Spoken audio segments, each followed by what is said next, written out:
Bueno, hoy recibimos también a unas personas que ya han estado aquí en otras ocasiones, me consta. Yo los conozco de hace muchísimos años. Mi maestro seguía hace mucho tiempo, ¿vale?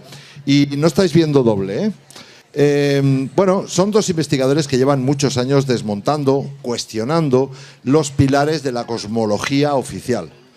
Hace un momento por aquí alguien decía, oye, ¿por qué no traes a alguien que piense que la Tierra es esférica? Te diría que aparte de estos señores, yo creo que muchos de los que están aquí siguen pensando que la Tierra es esférica. Solo faltaría. Yo sí que no voy a cuestionar a nadie en ese sentido. Lo que pasa es que yo, para mí, ya lo tengo muy claro. Ellos van a dar la charla sobre cosmología y doctrina copernicana. Para mí son unos de los grandes pilares del llamado terraplanismo de habla hispana, quizá con Iru los máximos exponentes, con permiso de otras personas que también están hablando y otros que nos hemos dado cuenta. A mí me ha costado mucho, y he tenido que recoger mucho cable, pero qué bueno, qué bueno. Si, como siempre digo, ¿no? Si lo que pretendemos es que la gente rompa dogmas, pues hombre, no lo vamos a romper nosotros. Y aquí tengo a David, que también ha tenido que recoger cable y tal, ¿no? Y tal. Bueno, en fin. Creo que rectificar es de sabios y visto lo que he visto, que me ha costado mucho de entender este concepto, lo tengo más claro que el agua, con lo cual a la persona que me preguntaba que por qué, digo, pues porque me encanta el tema. O sea, es que tiene unas implicaciones brutales y a partir de ahí sale todo lo que ha estado explicando Pepón y un montón de cosas más. Bueno, los hermanos Barea, ¿por qué nos van a explicar por qué la cosmología deja de ser un dogma y vuelve a ser una aventura intelectual? Porque los dos lo son, muy intelectuales. David y Jordi Barea.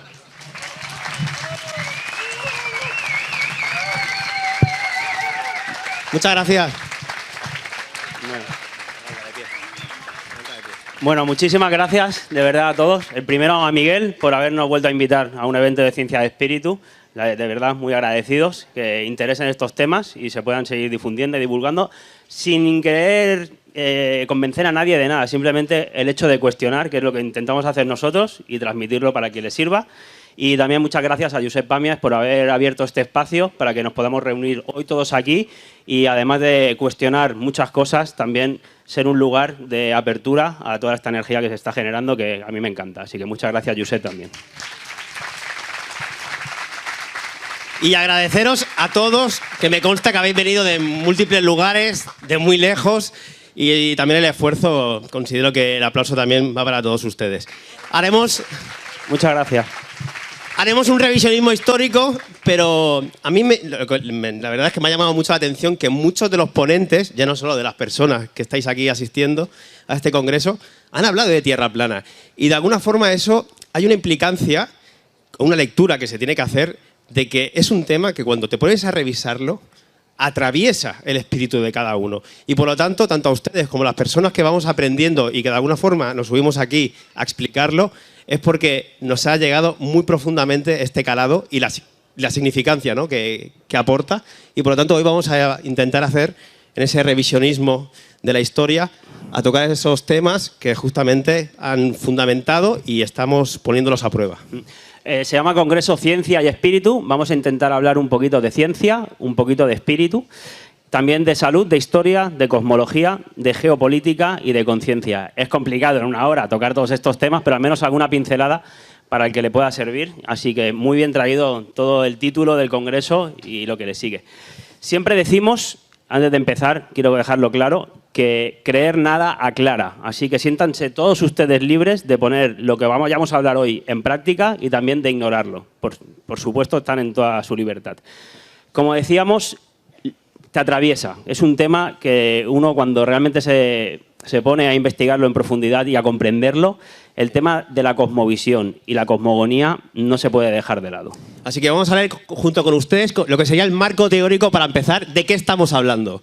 La cosmovisión, ¿qué es? Es una forma de ver e interpretar el mundo, un conjunto de creencias y valores que una persona o cultura tiene sobre la realidad. Es decir, cómo vemos nosotros el mundo, cómo nos ubicamos y cómo nos relacionamos tanto con el mundo como junto a las personas que están aquí, ¿no? Con todos nosotros. ¿Cómo no va a ser importante eso? Por eso atraviesa. Y la cosmogonía, que vendría a ser un poquito pues, al origen, ¿no? En su significancia, es un modelo específico que busca explicar el origen del universo y de la humanidad, normalmente a través de mitos, leyendas o narraciones que, como ya saben, son arquetípicas y traspasan las épocas. Sí, y hay una persona que ya desencarnó, que muchos lo conocerán por su genio que tenía y por el arte que también expresaba, Salvador Dalí, y simplemente rápido a escuchar unas palabras cuando le preguntaban sobre esto. Otra pregunta que sea un poco más inteligente y acabamos. ¿Qué es más, en qué se realiza mejor su genio? Prepárese. No está saliendo el audio, tenemos el primer problema, no pasa nada. Bueno. Si no lo traducimos y básicamente le preguntan por la cosmogonía. Sí. Y el Dalí se pone todo malo diciendo, ¿nunca te planteaste cuál es la cosmogonía? Porque si tú no te has planteado es que vas a aceptar la que te es dada por otros. Tanto de la sociedad, por un amigo, por los padres. Pregunta que sea un poco más inteligente y acabamos. ¿Qué es más, en qué se realiza mejor su genio? Prepárese, querido amigo, porque eso es la última pregunta que voy a responder. O sea, mi genio, ni en la pintura, ni en el grabado, ni en la acuarela, ni en las joyas, ni en la litografía. ¡En la cosmogonía! ¿Qué es la cosmogonía? Nos podríamos loco, parar también de pie, hacer lo mismo que él, pero somos más tranquilos. Pero la importancia, ¿no? Para todos nosotros, desde dónde nos ubicamos y nos relacionamos con el mundo. Y es una absolutamente copia que repetimos y no la hemos destilado nosotros. Ha sido dada desde las instituciones, la historia, la sociedad. Por eso hay que ser muy valiente para replanteársela. Podemos estar equivocados, pero honestamente, con todos los elementos que tenemos encima de la mesa, nosotros hemos cambiado de paradigma. Y esa cosmogonía, a día de hoy, es la que a todos nos enseñan en la escuela de bien pequeñitos y de mucho antes, porque ya con los dibujos y lo que nos llega es desde el kinder, ¿no? Y es la doctrina copernicana, ni más ni menos, y es detener el Sol y ponernos a nosotros a girar alrededor del Sol y mucho más, porque si solo fuera un movimiento, pero ya son cientos de movimientos prácticamente que tiene la Tierra a millones de kilómetros por hora. Entonces, es la doctrina copernicana y la implicancia que tiene es lo que queremos ahora poner encima de la mesa para que cada uno de ustedes, si tiene el interés de hacerlo, lo reflexione. Básicamente, la importancia es que nos puso a dar vueltas al Sol, la doctrina copernicana, y ya nos quitó del centro de la creación. Y así vemos la vida, como una motita de polvo dando vueltas por un infinito que se va en expansión, creándose, autocreándose. ¿Qué dirían los antiguos no presocráticos, que de la nada nada sale? No, nosotros, en nuestra nueva forma de entender el mundo, se está creando a sí mismo, ¿no? El espacio. Pero la importancia de que ya no somos el centro para Dios, para la creación, póngale en esa intelequia, en esa inteligencia superior, el nombre que quieran. No, pero es muy fuerte que ahora mismo estamos aquí nosotros reunidos, dando la charla, escuchando a ustedes, y nos estamos moviendo a velocidades infinitas por el espacio sin sentir nada, obviamente. Entonces, es para cuestionarlo. Ya sé que cuesta, a nosotros también nos costó, y a mí, en parte, me sigue costando hacerlo, pero es que es lo que nos cuentan. Una doctrina copernicana que vino impuesta desde la Iglesia. Porque, primero, no sé si estarán de acuerdo conmigo en esto, pero hicieron una cosa que fue perverso, que fue sacar la divinidad de nuestro interior. Pero no tuvieron bastante con eso, de sacarla de nuestro interior y ponerla fuera a través de las religiones, con un pontífice que hacía de puente, sino que ya después lo que supone la doctrina copernicana es el cambiar la idea de Dios por la idea de azar, de casualidad, porque todo es fruto de la casualidad, porque estamos viajando por ese infinito universo sin orden ni propósito prácticamente. Entonces es mucho más perverso la vuelta de tuerca que le dieron ya después con la doctrina copernicana. Y de hecho, hemos tenido que hacer un revisionismo histórico. El que se mete en tierra plana, al final toca un montón de temas y es como que haces una carrera universitaria o 7 express en 2-3 años, el tiempo que tú consideres. Aquí vemos los creadores de lo que es este cuestionamiento, ¿no? Esta oficialidad, donde personajes como Kepler, Galileo, Maximilian Schell, o sea, esta gente que son religiosos, nos han dicho la unidad astronómica, es decir, la distancia que hay de la Tierra al Sol, el núcleo de la Tierra, Athanasius Kirchner, esa primera idea, ¿no? De que somos una esfera y en el centro está pues, todo el fuego, el Big Bang también de Georges Lemaitre. Entonces, ¿de qué estamos hablando? ¿De religión o de ciencia? Porque aquí se entremezcla, pero nunca te lo cuentan. Y lo que hay detrás es lo que venimos a plantear, que es el la desvalorización absoluta y el vaciado espiritual. Y con razón, Freud, que fue el padre del psicoanálisis moderno, dejó escrito, lo pueden buscar, lo encontrarán, que la primera herida de la psique, que psique significa alma. A día de hoy en la psicología lo han reducido todo a la mente, procesos mentales. No, psique significa alma, que viene del griego. Y la primera herida que dejó escrita Freud de nuestra alma es la doctrina copernicana, la que dejó Copérnico de que la Tierra ya no es más el centro, que nosotros no somos el centro y somos una mota de polvo prácticamente viajando insignificantes por un espacio infinito. De hecho, también tenemos al creador de Fausto, a Goethe, que dejó escrito acerca de la doctrina copernicana que nos había quitado el centro del universo y no somos el centro de la vida, no somos siquiera el centro de nosotros mismos. Pero ¿cómo no vamos a ser el centro de nosotros mismos? A partir de Copérnico, el ser humano se ha sentido bastante solo en el universo, porque la Tierra ocupa una minúscula, ínfima e insignificante parcela del espacio. El silencio de estos vacíos me aterra, decía. Han creado, con esta doctrina copernicana, somos la primera civilización, la primera cultura que tenemos una angustia existencial. Tenemos miedo a vivir porque todo es una vida y no hay nada más prácticamente. Todo forma parte de la casualidad y la aleatoriedad. Entonces es muy profundo las implicancias que tiene todo esto. No obstante, por suerte, una cosa es el consenso científico y luego también están las dudas dentro de esa academia imperante donde astrónomos, astrofísicos, físicos, profesores de universidad se hacen planteos. Lo que pasa es que, claro, nunca nos llegan. Todo viene como que todo el mundo piensa así, todo el que ha estudiado una carrera, y a partir de ahí todo repite lo mismo sin que hubieran alternativas. Así que vamos simplemente a leer en este repaso por la historia algunas de las citas de astrofísicos que piensan que la Tierra puede ser el centro, por lo tanto nos volvemos a cargar todo ese modelo copernicano y nos volvemos a situar en un lugar privilegiado, aunque tengan miedo. Porque todo aparenta que así es. Al margen de si es plana o esférica, pero nuestra posición por defecto, como decía Robert antes, partimos de que estamos en el centro y todo nos orbita, nos da vueltas a nuestro alrededor. De hecho, aquí en España teníamos a Gorostizaga y a Milenko, que son dos profesores de la universidad, que ya escribieron el libro. Y sin embargo, no se mueve, haciendo alusión a esa famosa frase, ¿no?, de Galileo. ¿Por qué queríamos traerlo? Primero porque fue uno de los primeros libros que nos dimos cuenta de que había gente de la propia academia que reflexionaba que a lo mejor no estamos girando, y menos ni en rotación ni en traslación, que estábamos quietos.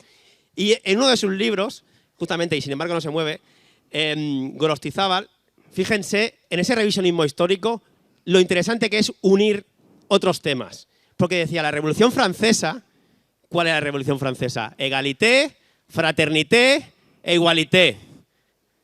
Decía, la Revolución Francesa interfirió en el asunto Galileo, tanto que entre sus proclamas faltaba la de heliocentré. Sí, le echaba ironía. Porque estudió la historia. Porque él sabe que en 1789, así lo cuenta en el libro, Napoleón ocupó Roma y abolió el gobierno papal. En 1810 arrestó al Papa Pío XVII y lo confinaron 5 años. ¿Y qué pasó? Que en 1822 Pío VII concedió la tesis, por fin, después de estar confinado, de La Tierra se mueve, que era la parte religiosa católica que le faltaba para que todo el resto de personas aceptaran el heliocentré. Y él se dio muy cuenta de esto y así lo dejó reflejado. Y decía, debido al error en la creencia que la gravitación de Newton refutaba la Tierra inmóvil. Claro, es que se dejaron la proposición 43 de Newton en su libro Principia Matemática. No la pusieron. Y Newton decía, puede ser que esté quieta la Tierra. Pero esa no interesaba para el heliocentré a imponer. Y la rebelión galileiana, ya cerramos con él, destronó la suprema sabiduría ancestral para colocar ¿en qué? En tal honor a las ciencias naturales, eliminando a Dios de sus principios. Interpreten a Dios como inteligencia que justamente nos pone en un lugar privilegiado y de la cual tenemos una relación con la misma. Y no es el único, porque el propio Edwin Hubble, ya siempre mostramos esta cita, pero es que tiene una profundidad increíble, ¿no? El cosmólogo, uno de los padres de la cosmología, e incluso la actual, decía que tal condición, que nosotros fuéramos el centro, implicaría que ocupamos una posición única en el universo, análoga, en cierto sentido, a la antigua concepción de una Tierra central. y decía, esta hipótesis no puede ser refutada. Repitamos, no, No puede puede ser refutada. Y seguiremos viendo ahora ejemplos de astrónomos. Pero no es bienvenida, no la quieren ellos, y solo sería aceptada como último recurso para explicar los fenómenos. Por lo tanto, ignoramos esta posibilidad, y la posición no deseada de una ubicación favorecida debe evitarse a toda costa. Es intolerable, decían, y por lo tanto, con el fin de restaurar la homogeneidad y escapar del horror de una posición única, pero esta gente, ¿cómo que un horror de la posición única? Pues si será que tenemos una importancia en el cosmos que vivimos, ¿no? Es como si te dijeran que tu madre no eres importante para él. O sea, yo no quiero escapar de eso, yo quiero ser importante para ella Pues y dicen para que mi padre. todo eso se debe compensar con una curvatura espacial y que nos vengan y nos demuestren ya no solo que la Tierra se curva, sino que ahora encima el espacio se curva, que es lo que faltaba también. Pero bueno, es lo que hay. Pero no fue el único de Hubble. Tenemos el propio Einstein, que en su libro decía que ningún experimento demostró nunca que la Tierra se mueva. Ergo, si la Tierra no se mueve, es que somos el centro de toda la creación. Vamos a acabar este repaso por la historia de citas de astrónomos con la del astrofísico Singal, que decía, parece que el principio copernicano está en peligro. ¿Por qué? Porque la aparente alineación del fondo cósmico de microondas en una dirección en particular del espacio se llama maligna, justamente porque, claro, es maligna porque te está interpretando que socava nuestras ideas sobre el modelo cosmológico estándar y el principio copernicano está en peligro, entonces. Otro astrofísico y profesor, Pavel Kroupa, decía, el modelo de materia oscura es la que atrae y la energía oscura es la que expande. El modelo de materia oscura ha fallado tantas pruebas que es como el emperador desnudo. Todo el mundo lo sabe y nadie se lo dice. Pero aún así se enseña como un hecho establecido. Repitamos, en el colegio, repitamos. Entonces, ellos se basan en el fondo de microondas y en el corrimiento al rojo para establecer el modelo copernicano y ya ahora han ido mucho más allá cosmológicamente, ¿no? Con el acentrismo incluso. Tenemos derecho a cuestionar todo esto y no lo hacemos nosotros. Vemos como hay un montón de citas de astrónomos que hay que buscarlas, sí, pero están allí, que ellos también se lo cuestionan y en un momento de sinceridad te vienen a decir que si eso no se cumple y no es como ellos han establecido, pues se cae todo el paradigma oficial. Y hay que replanteárselo todo. Otro astrónomo, el Clifton. El principio copernicano, que dice que no estamos en una región central, es el que nos ha llevado a deducir que el universo se está acelerando y se explica con una energía oscura que impulsa esa aceleración. Pero podría ser que el principio copernicano no sea válido. Y no lo decimos nosotros, lo dicen los astrofísicos. Entonces, ¿de qué estamos hablando? ¿Podemos o no podemos dudar? Y bueno, ¿y si todo fuera al centro de lo que vemos, no? Pues Giovanni Cassini, que fue un matemático y geocentrista, ya hace un par de siglos atrás dejó hecho este dibujo con la Tierra central y alrededor suyo todo esto que ven aquí, todas estas figuras que parecen un mandala de esas de los budistas y los hindús, todo esto son los movimientos planetarios alrededor de la Tierra, sea plana o esférica. Hoy no vamos a entrar en esa. Con los movimientos retrógrados que antes ha explicado Robert en su conferencia. Aquí los tienes. Y aquí tenemos como poniendo la Tierra en el centro, estos son modelos matemáticos. Este sería, por ejemplo, el círculo blanco sería el Sol y Marte sería los movimientos que van haciendo Marte alrededor del Sol. Y se van generando estos patrones. Aquí tenemos al Sol en el centro y Júpiter.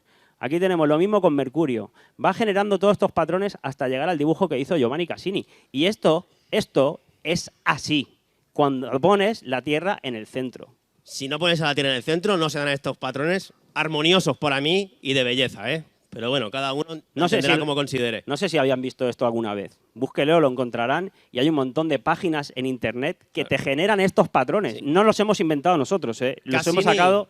Cassini, para hacer el apunte, era obviamente geocéntrico, hizo estos patrones de dibujos, pero le pusieron el nombre a una sonda que está dando vueltas por el universo. Sí. Es decir, un poquito lo que hicieron con Tesla, que entendía el electromagnetismo de una manera y han dicho, bueno, cogemos un nombre y ponemos al coche y Elon Musk le roba la patente.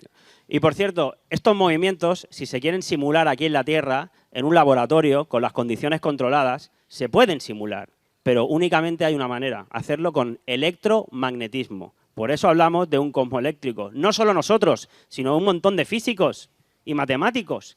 De hecho, en la charla de después me parece que Iru tocará un poquito todo esto. Nosotros acuérdense que también tenemos un pH, la proporción de hidrógeno, que justamente nos está dando una alcalinidad y por lo tanto un voltaje específico, que prácticamente es como funciona la naturaleza.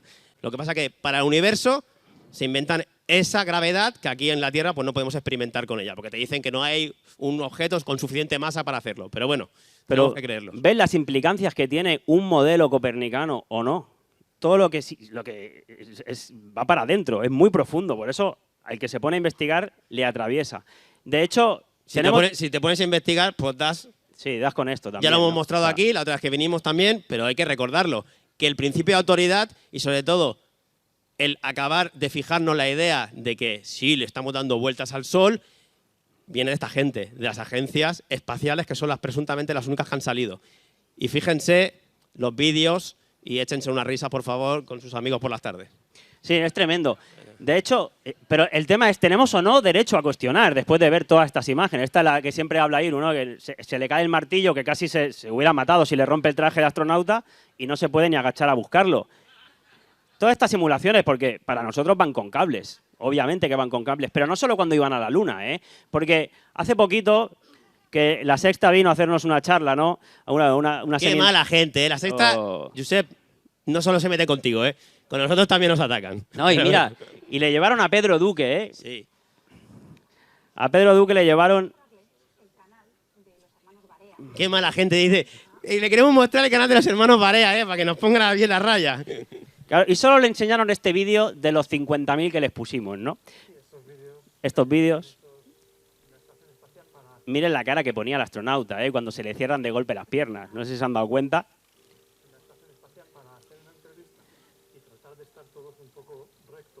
Sí. Ah, se enganchan los pies. Pero claro, no le pusieron estos. Aquí no hay pies. Y aquí se está enganchando la camiseta. Miren el movimiento de 90 grados que hace la camiseta, es imposible. O cuando se agacha, que le tira la camiseta de color rojo. Pero entre tú y yo, esto se lo ponen a Pedro Duque y se va. O sea, no podían hacerle pasar ese trago. No, obviamente, ¿no? Ni pero con un poquito de whisky se lo toma. Fíjate aquí, cuando esta se engancha... Ya paramos, no queremos mostrar esto hoy, pero simplemente es por el tema de tenemos derecho a dudar, a cuestionar. Se le engancha el brazo, no puede pasar el brazo. Y el otro saca una pelota de béisbol para distraer. Aquí igual, con la vueltecita y la agarra, es que llevan un cable colgado. Pero lo interesante es que Pedro ya sabe quiénes somos. Sí, Pedro ya nos conoce, Pedro. A ver si un día nos invita a comer y tenemos una charla. Pero bueno, ¿tenemos derecho a cuestionar? Yo creo que sí, pero nosotros y cada uno de ustedes. Y en todas las facetas. O sea, en el ámbito de la salud, en el ámbito cosmológico y en el que quieran. Y más con la implicancia que estamos viendo que tiene. Que no lo decimos nosotros, que lo decía hasta el propio Freud. ¿Y por qué nos mentirían? ¿No? Siempre es la pregunta que hace la gente. Sí. Y bueno, es una respuesta que se debe dar, creo, cada uno de nosotros, sobre todo a lo largo de recorrer el camino, porque el por qué nos mentirían puede ser por muchas respuestas, pero sobre todo es por control. Y el control tiene muchos niveles de control. Sí. Y queríamos destacar justamente este informe que lo hizo hacer en principio, ¿no?, el presidente de Estados Unidos a través de su... Sí, el secretario de Defensa, que McNamara, yo es que ese nombre cuando lo pronuncio me entran arcadas. Sí. Es el informe Aura in Mountain, que precisamente lo encargaron para hacer modelos sustitutivos de guerras. Es decir, si no los hacemos pelear, ya más a esta gente, porque se van a dar cuenta que al final entre unos y otros son hermanos y se van a cansar, vamos a ver qué podemos hacer si no hay batallas. Exacto. ¿Y qué dijeron en el informe? Oye, mira, pues podemos hacer, para sustituir las guerras, algo como contaminación ambiental intensificada. ¿Le suena de algo o no? Joder. Esto fue la década de los 60, ¿eh? El informe es de los 60, hace ya 50, 60 años, pero claro, las planificaciones pues tardan un tiempo en justamente ver cómo las van bajando. ¿Y sabes qué más podemos montar? A ver, ¿qué podíamos montar para no tener batallas? Un programa integral de eugenesia aplicada. ¡Wow! Miren ahora cómo está la gente ya, que pide hasta que no quiere seguir viviendo. ¿Por qué? Porque tienen un problema de vacío existencial. ¿Cómo van a querer vivir si no tienen ningún propósito la vida? Es que, insisto, es muy jodidamente profundo, ¿eh? Te han quitado el alma, te han quitado el espíritu, por lo tanto eres solo materia. Y la eugenesia, esto está relacionado justamente, el informe Iron Mountain, con el que después se hizo el Memorándum famoso 200, porque tenía 200 hojas de Kissinger, que justamente hablaba de la eugenesia a implementar en Sudamérica y sobre todo y en África. En los tipos de relaciones sexuales que tenía que tener la gente para que no tener más hijos. Exacto. Que es lo que acababa pasando en el mundo. Oye, pero ¿sabes qué más salía en el informe Iron Mountain para acabar con las guerras? A ver. ¿Por qué podían cambiarlo? Pues mira, por un programa de investigación espacial gigantesco. ¡Hostia! y sin meta concreta, orientado hacia objetivos no realizables. Claro. Tira para allá, que mañana a la Luna, luego a Marte y luego a Júpiter, si hace falta. Porque qué fácil. O sea, el dineral que mueve la industria No. del universo de los cohetes que lanzan es inmensa a todos los países. Pero ¿quién los puede fiscalizar? Y con más razón para que cuestionemos. Nadie los puede fiscalizar, porque tú no puedes realmente hacer ningún tipo de análisis en el terreno de decir, no, esto no fue a Marte. Escucha, te va a gustar la próxima, y al Josep también, que está aquí delante. Gracias por acompañarnos. Una amenaza extraterrestre establecida y reconocida. O sea, se atrevieron a ponerlo en el informe que a lo Wow. mejor, oye, las batallitas las podemos canjear porque vengan unos alienígenas y se lo vamos a hacer creer a la gente. Y ya acaba enemigos ficticios alternativos, ya Ficticio, la que ya, quiera. claro Dichos voladores también, o sea, no pasa nada. El 2020 todos lo sufrimos, ¿no? Todo vale. Entonces, esto de la amenaza extraterrestre establecida, de un programa de investigación espacial y de todo lo que vemos en estas agencias que van con cables colgados, que cómo nos los vamos a cuestionar, por favor, pues todo esto también se une con el famoso NASA Blue Beam Project.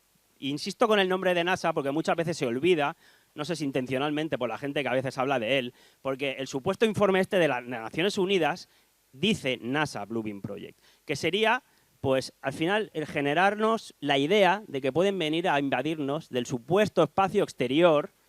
¿Para qué? Pues para controlarnos más todavía. Y para implementar eso, ¿qué necesitaban hacer? Como ha escrito a lo mejor antes en su charla, ¿no? Pepón, la caída de todo conocimiento arqueológico. ¿Qué han hecho con el pasado? Borrarlo. No queda nada. Con lo que ha explicado Pepón hoy y con tantas ruinas que hay a lo largo de todo el plano, en todos los continentes, que se las han cargado.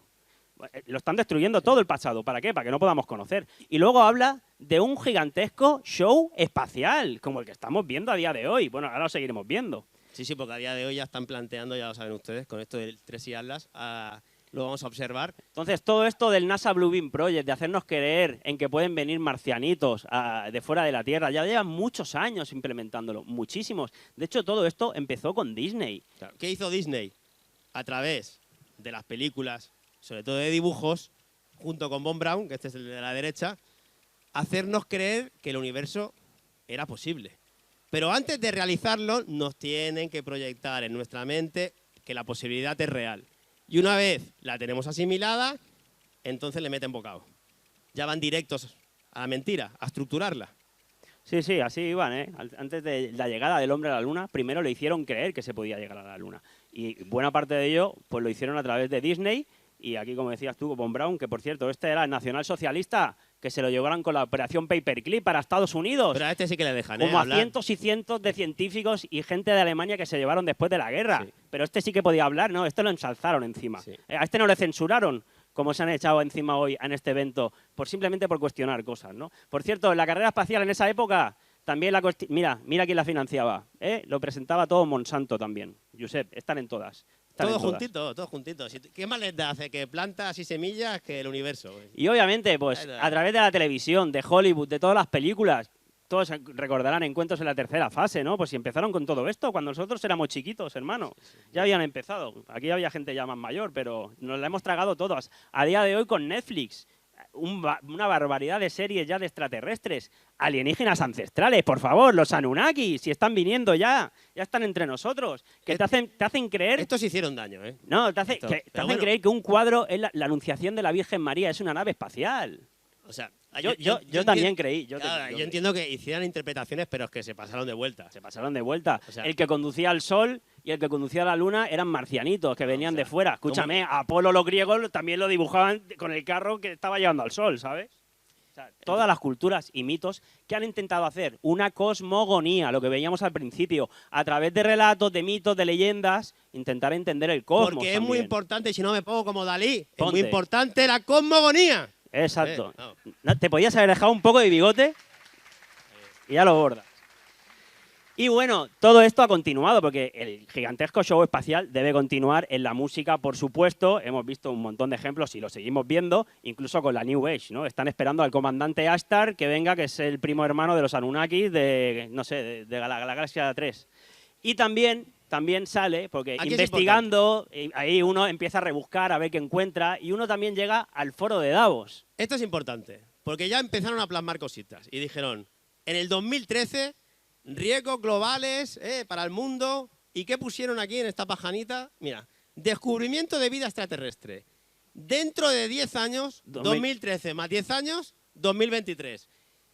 Puede que tengamos evidencia no solo de que la Tierra no es única, sino de que haya vida existente en otras partes del universo. Bueno, pues vamos a ver ¿Qué pasó? las noticias de 2023. Hombre, la 2023 fue muy fuerte porque llevaron todo este show espacial. ¿A dónde? Al sitio mayor que podían llevarlo, al Congreso de Estados Unidos. Se acordarán ustedes. Jaime Maussan también lo llevó a México. También. Pero en Estados Unidos salió este declarando que había conocido al amigo de un amigo que le había dicho que era militar y que habían tenido un avistamiento, que yo, escúchame, párate, ya no sé de quién eres familia tú. Entonces, Pero, de alguna forma están intentando meter con la política, como la cara, ¿no?, más popular, ideas a través de ciertos militares, aunque sean de amigos, que esto puede ser real. Y coincidió todo este show de los congresos con los 10 años, de los cuales hablaba este libro de Klaus Schwab, del que la Ana Botín le hizo el prólogo después. Y, por cierto, este que salió supuestamente que tenía un amigo de un amigo que le había dicho que había tenido un avistamiento, estos hacen, el mes que viene sacan un documental en Prime. ¿De qué? De todos estos que tienen un amigo de un amigo y que fueron a testificar al Congreso. Pero no les van a mostrar una sola evidencia porque no la tienen. Prime Video pone fecha Es al pura mayor charlatanería. Al mayor documental sobre vida inteligente extraterrestre con testimonios de altos cargos del gobierno estadounidense. Esto es una fase de implementación para darle a conocer a la población, mira, os hemos engañado, pero mira, está saliendo ya todo, aceptémoslo, que viene enseguida. Y otra fase de implementación fue cuando Donald Trump creó las fuerzas espaciales, sí, especiales no, espaciales del espacio. Y Donald Trump con Estados Unidos y luego le siguieron Alemania. ¿Vieron lo que hicieron en Alemania? Miren, ustedes no sé si habían visto este show. Esto fue oficialmente en Alemania, que se vistieron de Star Trek y todo. Esto parecía un carnaval. De verdad, con los militares de Alemania, que no van broma, No, una cosa, pero escucha, que ahora... Yo me voy a poner de pie para los españoles. Sí, para los españoles, ya me pongo de pie. porque no nos quedamos Aquí también cortos. la tenemos, Sí, dale. España. El ejército del aire y del ¡Viva espacio España, ahora! viva el rey y viva el ejército del espacio! No, ¡viva la madre que os parió! Vamos. Aquí también tenemos... Joder.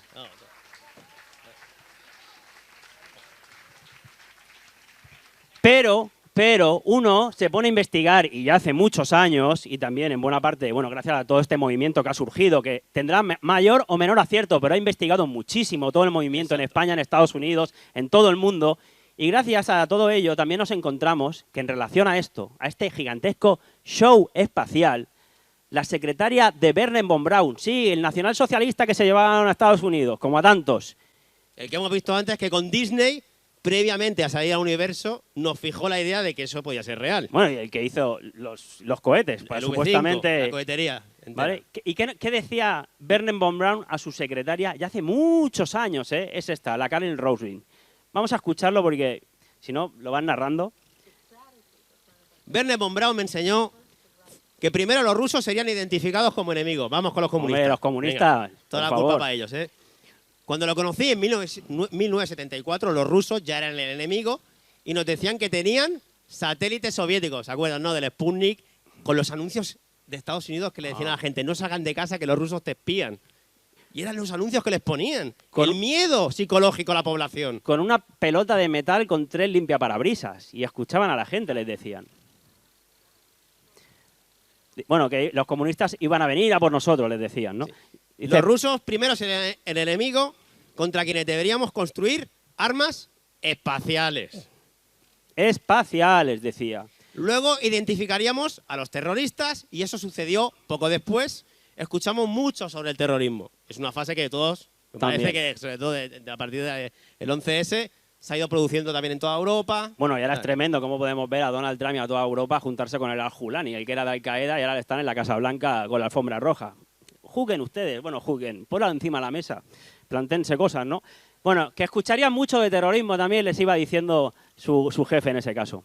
Luego, ¿qué más identificarían? A extremistas del tercer mundo, ¿eh? Ahora las naciones para preocuparse les llamaban. Pero esto se pone interesante ahora porque dice, pero él me dijo que ellos serían el tercer enemigo por quienes necesitaríamos construir esas armas espaciales o especiales. Pero es que miren aquí dónde viene, miren aquí. El siguiente enemigo serían los asteroides. Miren cómo estamos hoy, a día de hoy, con las series de No mires arriba, que te viene cualquier objeto volador. Y con la noticia de cada día que se viene un asteroide y que como impacte nos vamos todos al garete. Y dice, él se rió. Él se rió. Von Braun se rió, ¿eh? La primera vez que lo mencionó, que construiríamos esas armas contra asteroides. Yo me lo imagino. Vamos No, a construir unas armas contra sí. algo que viene. ¿eh? Y algo Dice- raro. Pero el enemigo más raro de todo sería lo que él llamó aliens, extraterrestres. Esa sería la jugada final. ¡Ay, cómo se los presente como algo real! Y una y otra vez, en esos 4 años que lo conoció y dio discursos con él, siempre le recordaba eso. ¿Qué le recordaba exactamente? Carol recuerda, la última jugada es la jugada de los aliens. Vamos a tener que construir esas armas contra extraterrestres. Y todo eso, me dijo, es mentira. ¡Ay, como sea mentira y no la cuelen, eh! Yo al menos prefiero estar un poquito preparado, ¿eh? Porque si no viene la Tierra plana, aquí no duda nadie de esto, ¿eh? Y podemos estar equivocados, pero yo considero que somos todos sinceros, tanto en nuestra búsqueda individual y como con la que compartimos con todos. Y eso para mí es un valor muy importante a día de hoy. Y todo eso es mentira. Bueno, estamos a las puertas, ¿eh? No vamos a tardar mucho en averiguarlo. Igual que el 2020 pasó lo que pasó, pues dentro de poquito volverá, seguramente tendrán esa última carta. ¿Y esto por qué? Pues por control, lo que decíamos antes. ¿Y cuántos años llevan diciendo que tienen que generar un nuevo gobierno mundial, un nuevo orden mundial? Si prácticamente sale hasta los objetivos de la Agenda 2030 de Desarrollo Sostenible, que tienen que crear la Alianza Mundial. El Papa Francisco, el primer jesuita que llegó al Vaticano, que decía que era necesario un líder mundial para la humanidad. Los otros que se reúnen diciendo hacia un nuevo orden mundial para vivir bien ustedes, será que se van de comida y a comer gambas. Pero ¿a vivir bien de qué? Si cada vez hay más inflación, si cada vez, miren cómo va el mundo, que la gente no puede ni sobrevivir, se ha convertido en un lujo vivir. Pues sí, pues por control, obviamente. No te enojes, ¿eh? No te enojes mucho. No, un repasito de eso nuevo orden mundial que dicen, no, todo es mentira. Pero por cierto, aquí Ahora esto ya no lo dicen. El nuevo orden mundial, sacado de la televisión española, Sí, un pero- nuevo orden mundial. pero ahora ya está aceptado. Si lo decías hace 20 años, No. eras conspiranoico. Lo decían ellos. Pues, como tantas cosas. Lo decían ellos, lo del nuevo orden mundial. A new world order. Mira el Kissinger, el eugenista. It's about the future of Europe and a new world order. To build a new world order. So, in conclusion, ladies and gentlemen, a new world is emerging. It is a new world order. The affirmative task we have now is to actually create a new world order. Podríamos seguir y seguir con presidentes de Centroamérica. La de agenda es todo. clara. Esa la tenemos todos, El New ¿no? World Order. ¿Pero por qué? ¿Cómo es la mejor manera de crear un New World Order? Aquí relacionamos las cosas. ¿Cómo Mira. se creen ustedes que es la mejor forma de hacer un New World Order? Perhaps we need some outside universal threat. I occasionally think how quickly our differences worldwide would... Quizá necesitamos, decía Reagan ya ayer en la ONU, necesitamos Una amenaza externa. Ellos quieren amenazas externas. ¿Para qué? Para tener una excusa. En ocasiones pienso lo rápido que desaparecerían nuestras diferencias alrededor del mundo, dicen los palestinos, si nos enfrentáramos a una amenaza alienígena proveniente del espacio exterior. Ahí se acababan nuestros problemas. Ahí nos juntábamos todos como hermanos. Y no es el único que lo dice, lo han dicho varios. Entonces, vemos cómo, para poder generar ese nuevo orden mundial, tienen una última carta, que es perfecta. Una amenaza extraterrestre que nos habrán insertado todos en la mente y nos lo pueden hacer creer cuando ellos quieran, y más con la tecnología que tienen a día de hoy. Y ese es el proyecto NASA Bluebeam Project. Pero al menos ahora tenemos las palabras de Von Braun, a través de su secretaria, de que eso iba a ser una mentira. Al menos tenemos un antídoto, por lo menos. Igual que teníamos el antídoto en el 2020 de quien había hecho el revisionismo histórico en el tema de la salud y sabía lo que era el informe Flexner y quiénes estaban detrás. Y había escuchado a Karim Mullis con la PCR. Pues, bueno, entre muchas otras cosas, obviamente, ¿no? Y con el tema del pleomorfismo, monomorfismo, etcétera. Entonces, tenemos el antídoto en el sentido de que tenemos la advertencia de alguien que estuvo allá arriba en su momento. Vamos a Pero bajarlo hoy, al piso, a la actualidad. Hoy la actualidad la encontramos con el Tres y Aldas, que es el arte de inventar noticias. El Tres y Aldas, mira, han dicho que cambia de color, que cambia de velocidad, que tiene motores, que viene una flotilla, que está mandando señales de radio, conéctala a ver si te llega algo. Viene de una región del espacio que es fuertísima, que todavía no se había creado la Tierra, supuestamente, cuando ya empezó a salir de su origen, de dónde venía.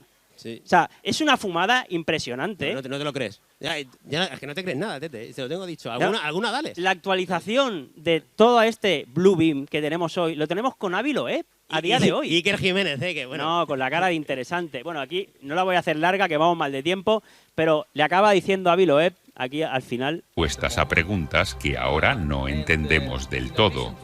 Además, esto uniría a todos los humanos aquí en la Tierra en un objetivo común de supervivencia en el espacio interestelar, porque al final esa sería la prueba de nuestra inteligencia. No sé, oye, está diciendo que si viene una flotilla alienígena, como puede ser el caso de esta roca que dicen que cambia de color, no sé qué, esto uniría a toda la humanidad. Está repitiendo el mismo discurso que el Ronald Reagan y compañía. Es decir, como venga algo de arriba, no se preocupen que nos van a someter por un bien común. ¿Y sabes lo jodido? Que mientras venía este Tracy Alda, súper peligroso, que todo el mundo tienen ahí pendiente, todos los noticieros, hasta los que hablan de economía, la página web de la NASA cerrada, sin mandar imágenes. Sí. Menos mal que la semana pasada la abrieron otra vez, porque no tenían financiamiento, decían. Estaba el presupuesto que Donald Trump no estaba pagando y no pudieron captar en el momento el paso del Atlas. Y fíjate que esto, ¿cómo le gustan las siglas? Porque Atlas, que le gustan mucho a ellos las siglas, Atlas es el sistema de última alerta de impacto terrestre de asteroides. Siglas Atlas. Que esto a mí me recuerda al telescopio mayor que tienen, que es binocular, que lo tienen allí en el Monte Graham, que le llamaron Lucifer, por el Large Binocular Telescope, Utility, etcétera, ¿no? O sea, le llaman Lucy 1 y Lucy 2 a cada una de las gafas. Es como si yo me quito la gafa, mira, el de la derecha es Lucy 1, el de la derecha es Lucy 2. Sí, y está lucido. Impresionante. ¿Qué pasa? Que Atlas viene a sintetizar una cosmovisión. Claro, vamos a aprovecharnos de ello. Esto, justamente como sistema de mirar los cielos, es el que sostiene toda esta cosmogonía, esta nueva manera impuesta de que nosotros ya no estamos en el centro y estamos observando todo este universo que se nos presenta. Pero arquetípicamente, como siempre hacen, que roban todos los nombres, ¿quién era Atlas? Era el que sostenía el peso del mundo, como castigo ante la rebelión que se le hizo a Zeus, a Dios, y lo pusieron a cargar justamente el peso del mundo, la bóveda celeste. La bóveda celeste, que después, obviamente, ellos lo han interpretado como era el mundo. Y si no, miren la esfera de Farnesio, justamente esta. O sea, del mito a la transición del mito que nos ha llegado a nosotros es que un tío, Atlas, estaba sosteniendo la Tierra esférica. No, el mito no hablaba de eso. Pero como siempre, se lo roban y se lo llevan hacia donde quieren ellos. El mito, justamente, igual que los egipcios, con la diosa Nut, que es la estrella, ¿no? La bóveda celeste, aquí la vemos estrellada, arriba a la derecha, pues estaba sosteniendo de alguna forma ese firmamento que gira firme siglo tras siglo encima de nuestras cabezas. Entonces, es un poquito aprovechar. Y, para cerrar, la importancia de entender cómo se han creado las palabras. Porque nuestra cervical, la C1, la primera que tenemos aquí, la que sostiene nuestra bóveda craneal, se llama Atlas. Por algo es que le pusieron ese nombre, porque entendían también la relación del micro con el macrocosmos. Entonces es un poquito aprovechar toda esta locura que nos quieren hacer creer con el Tracy Atlas, pues volver un poquito a reconectarnos. Volver a ese mito de Atlas, del peso del mundo, y entender esa interpretación que Atlas representa el arquetipo del que carga con todo. El alma humana que se siente oprimida por el peso de la existencia. Y es encontrar el equilibrio entre la responsabilidad y la libertad.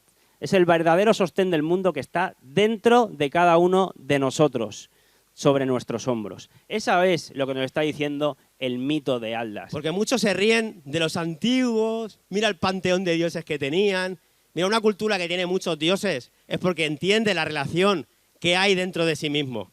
Y luego, obviamente, que para explicarlo, pues podemos contar leyendas, sobre todo astroteológicas, para que pueda continuar ese conocimiento. Pero todos los dioses que están fuera, Marte lo tenemos nosotros, a Venus lo tenemos nosotros, son energías que de alguna forma están en toda la naturaleza, en toda la creación. Pero claro, si ya no somos el centro y encima eso que está volando por ahí alrededor nuestro, decimos que es solo materia como rocas, ¿qué implicancia va a tener? Ninguna, no hay relación. Entonces es un poquito aprovecharnos de este Atlas, volver a recuperar lo que significa el mito en nuestro interior y todo para poder recorrer ese llamado camino del héroe y hacernos conscientes a través de una responsabilidad y una libertad que todos tenemos y que no puede ser que nos la quiten. El camino del héroe es el que hicimos todos en el 2020, de decir, me paro ante lo que me están imponiendo y por mí mismo busco información y me decido en qué vereda me planto y por lo tanto cómo sigo conduciendo mi vida. Y eso lo podemos hacer en ese revisionar en cada uno de los aspectos de esta vida. Y precisamente el sistema, y nos lo dicen en la cara, o sea, con una claridad meridiana, tiene a sus voceros, como el Yuval Harari, que lástima que no se escuche, pero bueno, lo vamos a traducir rápidamente. Ni siquiera búsquenlo, lo van a encontrar, lo tenemos en muchas presentaciones. Esta gente te dice que somos animales hackeables y que tienen que anular nuestra idea del alma misteriosa. Pero ¿cómo que anular la idea del alma misteriosa? Y no tienen bastante con eso, que en otro vídeo habla de anular también nuestro espíritu. O sea, es algo, como siempre, hacia donde nos quieren llevar, hacia la desvalorización absoluta como seres humanos. Entonces, son conceptos, perdón, que los antiguos sí tenían alma, como psique, esa que se transformaba, que venía de vida tras vida, ¿no?, a intentar tener unas experiencias, dirigida por un ruá o un espíritu, era por algo, porque tenían una comprensión, igual que con los mitos, mucho más profunda del materialismo ateo que hoy en día impera y se nos impone, que no nos deja ni conocernos ni pararnos en esta vida, juntamente entendernos las relaciones con el cosmos. Los humanos son ahora animales hackeables. Animales hackeables. Toda idea de que los humanos tienen esta alma o ese espíritu y que tienen libre albedrío. Todo hay que borrarlo. No puede ser que tengan esas ideas la gente. No puede ser que conecten, porque no hay nada más importante, entre muchas otras cosas, pero muy importante, tener una idea. Porque tener una idea la puedes desarrollar y puedes hacerte la idea de a donde quieres llegar, del propósito. Pero si te anulan esa idea, ese propósito, tú ya no te lo vas ni a concebir ni a proponer que puedes hacer eso. Por eso es tan importante el lenguaje, que es la expresión del pensamiento. Por eso manipulan el lenguaje, con ingeniería lingüística. Esto Carmen Jiménez Huerta lo explica a la perfección. Entonces, esta gente quiere anular nuestra alma y nuestro espíritu, que somos, insisto, la primera civilización que vivimos con un vacío existencial enorme, porque nos han puesto a viajar sin ningún orden ni propósito. Somos una mota de polvo en el espacio. Sí, y los jodidos que lo hemos aceptado sin demostración. Y como hemos visto antes, con esas citas de astrónomos que se preguntaban, parece que estamos en el centro de todo el universo.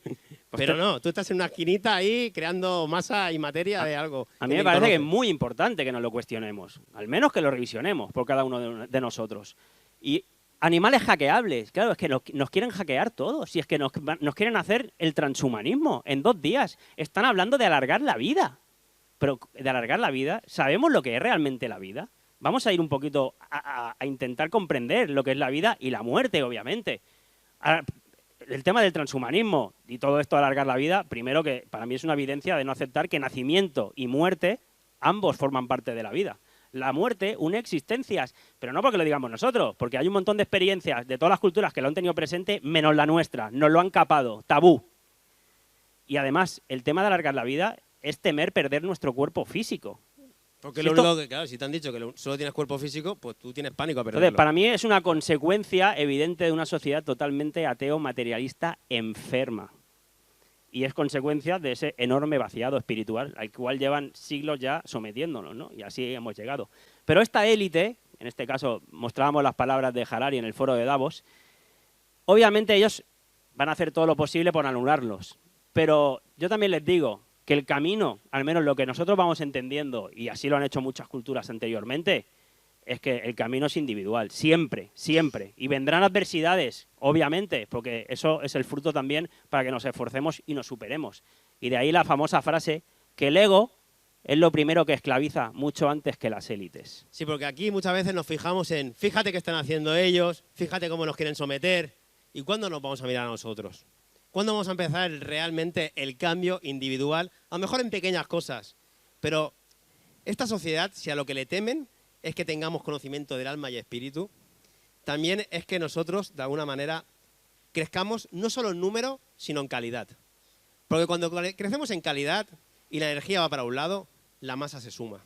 Y a eso sí que le tienen verdadero pánico. Que tengamos una cosmovisión propia, destilada por cada uno de nosotros como individuos y no sigamos la que se nos es dada simplemente por obediencia y sin demostración. A mí el otro día, en la charla que tuvimos con Miguel, me decía, ¿no? El tema de llegar a la masa crítica, y sí, que está muy bien, pero escucha, la masa crítica, ¿qué porcentaje? Yo soy el 100% de la masa crítica conmigo mismo. O sea, en el sentido de que, y creo que muchos de ustedes, o todos los que están aquí, nunca más van a volver a ver la vida como la podían ver antes, porque van incorporando conocimientos, experiencias y van encajando fichas del puzzle, que todavía nos faltarán muchas, pero nosotros somos 100% cada uno de nosotros de masa crítica. Entonces, que tampoco nos importe cuánta gente se tiene que sumar. Ya llegará quien tenga que llegar, o se irán unos, vendrán otros, pero lo importante es cada uno de nosotros. Es nuestra propia vida, nuestra propia experiencia. Por algo estamos aquí, no solo para viajar sin ningún orden ni propósito. Es lo que decían los gnósticos, ¿no? De antes, pon tu recto pensar, recto sentir y recto actuar. El Padre, Hijo y Espíritu Santo, si lo quieren ver de esa forma, en la misma dirección. Porque la energía va a empezar a fluir y nosotros justamente lo que intentamos es hacernos más conscientes y dominar todos estos cuerpos que de alguna forma tenemos que poseer. Y que alma y reencarnación han existido. Bueno, obviamente no está 100% demostrado, pero que lo han tenido presentes todas las culturas y civilizaciones, pero por supuesto, nosotros venimos de la griega. Los griegos hablaban de la metempsicosis, la reencarnación, el ciclo de almas, de la transmigración. O sea, el propio cristianismo creía en la reencarnación al inicio, hasta que vino un tal emperador romano, Constantino, que dijo que de la reencarnación no se hablaba más y había que enterrarla. Pero el cristianismo inicial también hablaba de reencarnación.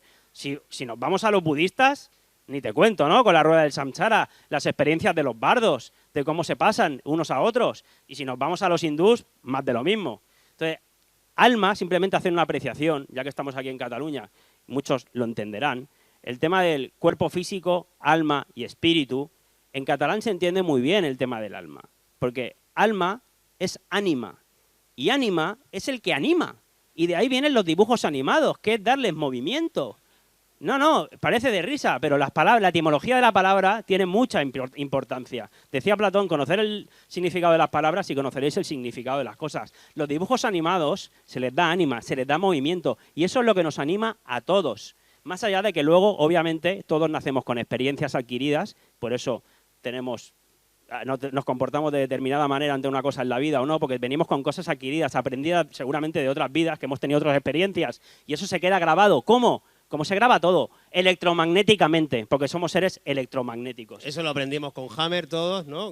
El foco de Hammer. El foco de Hammer famoso. Si no, ¿de qué? Y después tienes un montón de niños que te hablan de vidas pasadas. Hay profesionales, doctores cada vez más, como Juan José López Martínez, 30 años ahí en el hospital, y al final entendió, después de una ECM que tuvo, como tantos otros, que hay algo más que esto, que estuvo en otro plano, que escuchaba, que tenía otras capacidades, como tanta gente, ¿no? Que te dicen ahora con el Segarra, que te cuenta, ¿no? Porque hay gente que la estás operando y sabe lo que estás pasando en la consulta de al lado. Bueno, ¿y la ciencia a qué espera? A empezar a intentar dar una explicación a los hechos, porque los hechos no se pueden negar.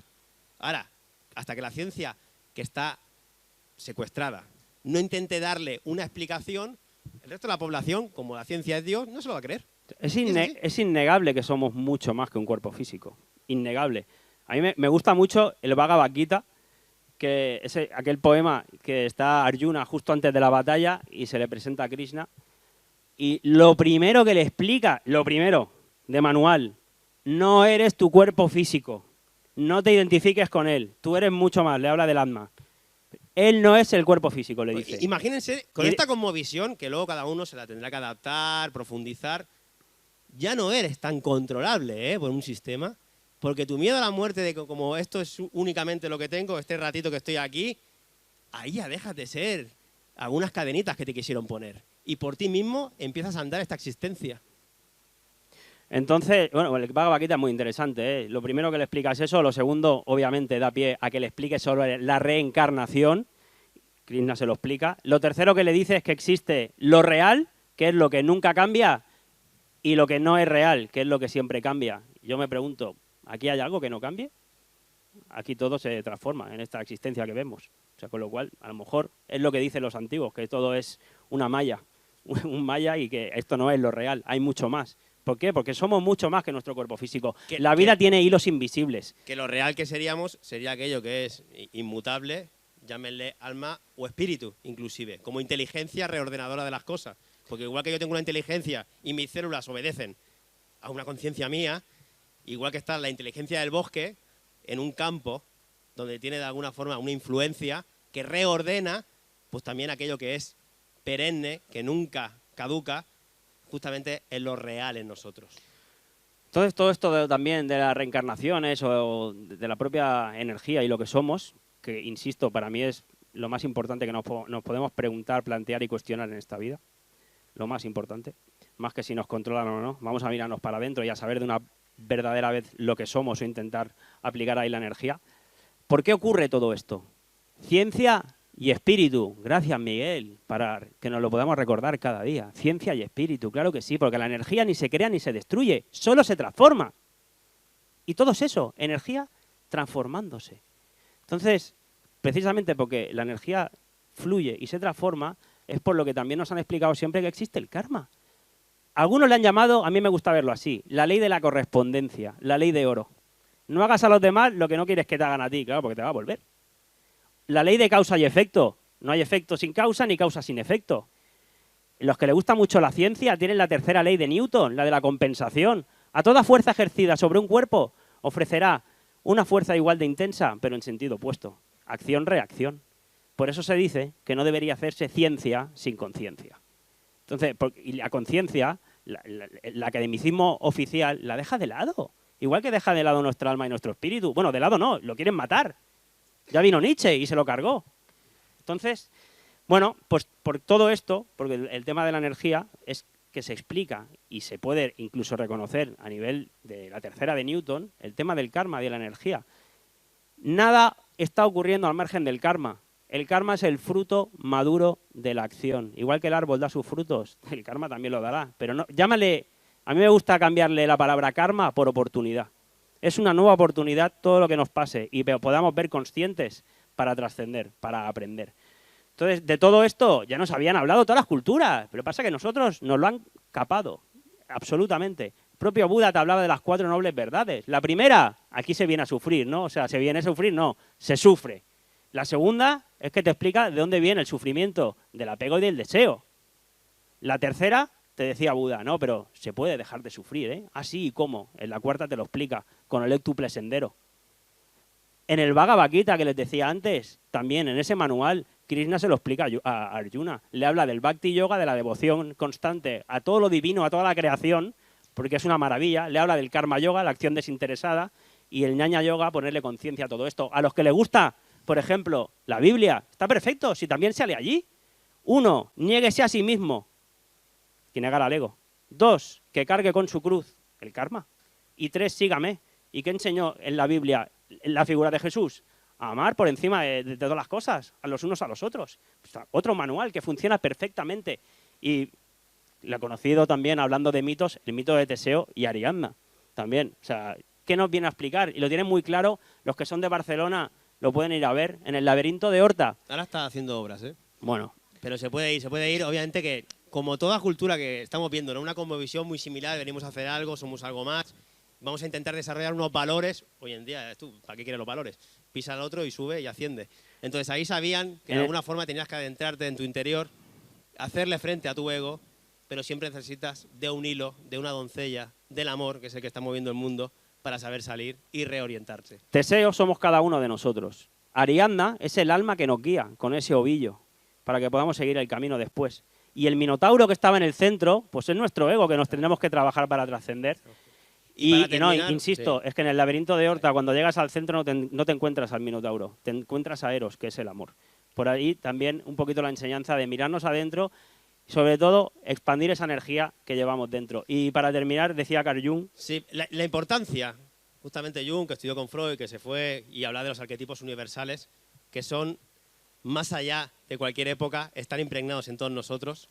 La importancia. Usted sabe que el hombre no soporta, decía, para siempre su anulación de su propia existencia, de alguna forma, ¿no? Que me tiro para... Sí, el hombre no soporta para siempre la anulación de su propia existencia. Ergo, llegará un momento que se va a revelar, igual que lo estamos haciendo todos nosotros. Porque no soportamos este vacío existencial que nos han impuesto con esta cosmovisión. Por lo tanto, esta charla, más allá de hacer un repaso histórico, lo que pretende es que cada uno de ustedes tome las riendas de su vida y empiece a caminar y a destilar su propia cosmovisión. Sí, hay una frase que me gusta mucho, que aquello que el corazón aspira a reencontrar nunca se olvida.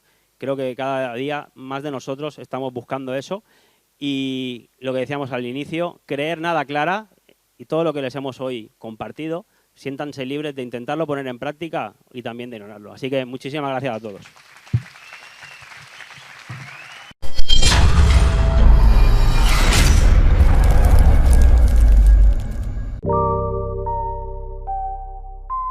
you